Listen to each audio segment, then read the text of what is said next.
I have a wonderful book titled Jerusalem, the City of God. The book is a novel, but it's also a history of Jerusalem, beginning with the days of Melchizedek and continuing through the reign of David and his relationship with Bathsheba. In the book, thousands of years were chronicled in Jerusalem's history through the lives of people like Saul, Joshua, Abram, and David. As I read, I realized that there was a pattern developing in the stories of these men in our Jewish history. Every one of them was held in high esteem by their fellow men, as well as by God himself, and yet every one of them had some serious flaws in their character as well as their behavior. Saul was chosen to be the first king of Israel, but he was a humble man, often humble to the point that it interfered with his ability to be a leader.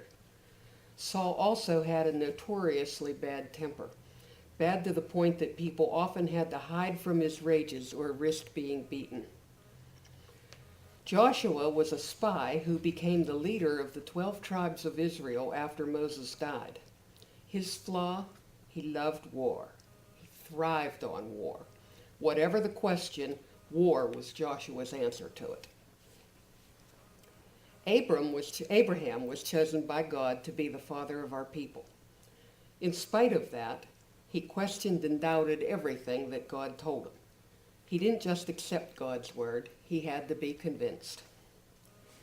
And then there's David, the one I find most interesting. David was the son of Jesse. He was a simple shepherd who devoted much of his time to the music and poetry he loved while he was tending to the family's sheep. This sounds like a very gentle spirit.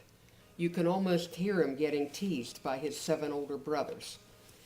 But that gentle soul was the same David who relished the idea of killing Goliath, the giant Philistine who inspired fear in everyone he met.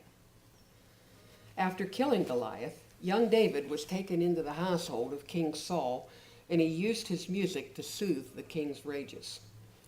When Saul was killed by the Philistines at Gilboa, David became the king of Judah. 7 years later, at the behest of Benjamin and the tribes of Israel, he was crowned not only king of Judah, but also of all Israel. As the king, we begin to see a different David. He built a palace in Jerusalem and was determined to build a temple to glorify God. He wrote the Psalms that are a part of our worship to this day. There was no question that God was foremost in David's life. At the same time, David built and headed one of the largest armies the world had ever seen and was constantly at war with somebody. He was taking over territories and added them to his kingdom at a regular rate. The Jerusalem, founded by Melchizedek to be a city of peace, was anything but peaceful with David as its king. Then there was Bathsheba, the beautiful woman who was the wife of Uriah, one of the most esteemed generals in David's army. David, who already had 7 wives and numerous concubines, had an affair with Bathsheba, then arranged for Uriah to be killed in battle so that he would be free to marry his widow. In spite of these human shortcomings, David was considered by God to be one of the captains of our faith, and he remains so today. Can you imagine what it would have been like for David if he were a leader alive today? He makes Bill Clinton look like an altar boy and Ronald Reagan a pacifist. The legacy of King David would disappear if he were here now because we would not tolerate his human weaknesses. We'd banish him to obscurity.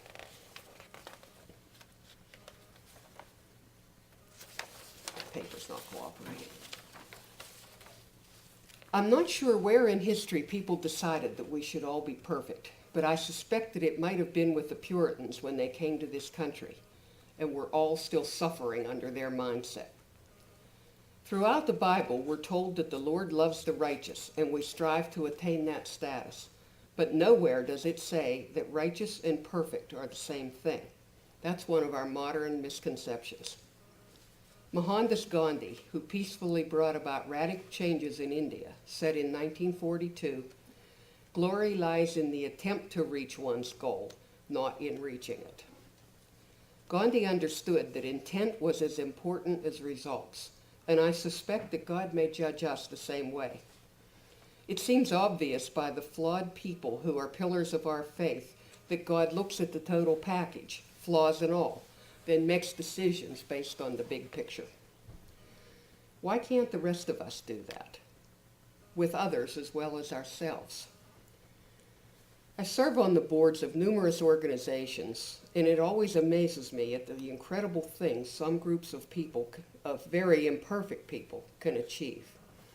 But in the end, most of us focus on the imperfection instead of the results. If you doubt that, think about Whitney Houston. What's the first thing that comes to your mind? The fact that she had a voice with a 5-octave range that one would be lucky to hear once in a lifetime? Or the fact that she spent most of her life battling addiction to drugs and alcohol? In our personal lives, most of us are also guilty of not accepting anything less than perfection from ourselves. If I give you something worthwhile to take from my sermon, I should consider my day a success.